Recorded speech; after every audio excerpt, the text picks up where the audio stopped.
Thank you, Mr. Speaker. Sir, I thank the Honourable Chairperson for this question, and I rise to provide an update to this August House on the revitalization ecosystem for sustainable agriculture and resilience in Fiji project known as the RESAR.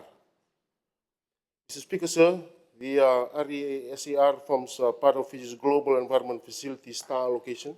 The STAR, or System for Transparent Allocation of Resources, determines the amount of GEF funding that each eligible country can access within a given replenishment period. Under this system, the GEF Secretariat allocates resources in an indicative manner based on biodiversity importance, land degradation, prices, climate vulnerability, and national environmental performance, providing countries like Fiji with predictable funding envelope to support national priorities. Importantly, Mr. Speaker, sir, STAR allocation represents the maximum allocation a country is permitted to a program during a replenishment cycle. These funds must be implemented through the GEF accredited implementing agency, ensuring fiduciary oversight, safeguards, procurement standards, and international best practice. Governments are not permitted to directly execute STAR resources. Mr. Speaker, sir, after careful assessment, Fiji selected the International Fund for Agriculture Development as the implementing partner of the RESAR. IFAD has proven expertise in agriculture, rural livelihood, sustainable land management, and resilience, and has a long-standing operational footprint in Fiji and the Pacific. Selecting IFAD ensures strong governance, full compliance with GEF requirements, and access to technical, fiduciary, and safeguard system that will support effective delivery. By programming RESAR under our STAR allocation, Fiji is ensuring that its infinite allocation is utilized within this replenishment period and does not risk lapse of unused allocation.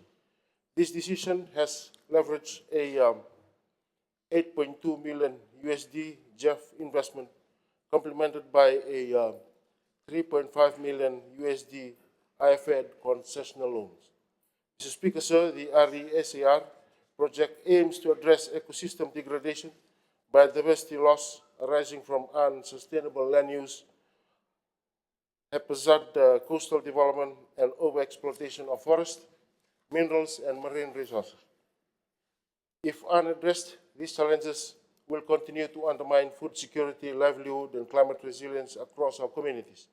This project is expected to deliver significant national and global environment benefits, including restoration of 3,250 hectares of degraded ecosystem, the adoption of a sustainable land use practice across 150,000 hectares of terrestrial landscape, and protection and restoration of 500 hectares of marine habitats, and the mitigation of an estimated 1.127 million tons of carbon dioxide equivalent emissions. These outcomes position Fiji as a regional leader in nature-based solutions and climate-resilient development. Mr. Speaker, RESAR will be implemented in Bulitavu, supporting the sustainable management, protection, and enhancement of unique ecosystem biodiversity found across the provinces of Mbua, the Conrob, and Moduata.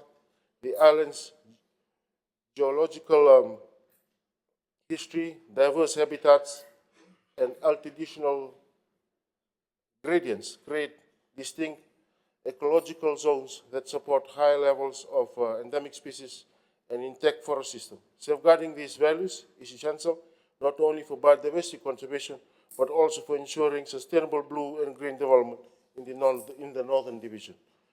The project will direct benefit 26,300 Fijians, and at least half of whom are women, creating scalable and replicable model of resistant livelihoods, biodiversity protection, climate-adapted development. Mr. Speaker, sir, the government, in partnership with IFAD, conducted a full design mission from the 23rd of June to 4th July this year in Bulitavu. The mission team was led by the international consultant and supported by a team of local consultants, including specialists from the Fiji National University.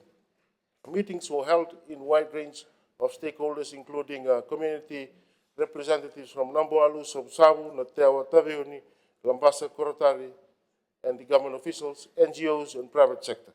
The mission convened a stakeholder workshop in Lambasa on the 2nd of July to validate issues, feedback, and recommendations from these consultations. A draft CEO endorsement report or design report was shared with the stakeholders in mid-October for comment, followed by the validation workshop on 27th October 2025 to review the project design, plan activities, and project targets. Feedbacks from government agencies, communities, and stakeholders has since been incorporated into the revised design report, which is currently undergoing IFED's internal quality review and will be submitted to the JEF on 12 December 2025. Mr. Speaker, here from past experience, JEF typically undertakes a 6-month technical review period during which they provide comments and technical feedback. Submitting countries provide responses. With this process, it is anticipated to take place during the first half of 2027, noting that early approval may be possible should comments be addressed expeditionally to the satisfaction of JEF. The government will be supported throughout this process by IFED, subject to cabinet approval of the financing agreement. Project implementation is expected to commence in January 2027. Mr. Speaker, sir, in conclusion, the Ministry remains fully committed to successful development and delivery of the RESAR project. This investment represents a strategic and very high-value use of Fiji's star location and has potential to transform rural livelihoods, strengthen ecosystem resilience, enhance sustainable land management, and support climate-resilient agriculture across Fiji. The Ministry of Environment and Climate Change will continue to support successful implementation of this project to deliver tangible and lasting benefits for our people, our economy, and our natural resources. And I thank you, Mr. Speaker.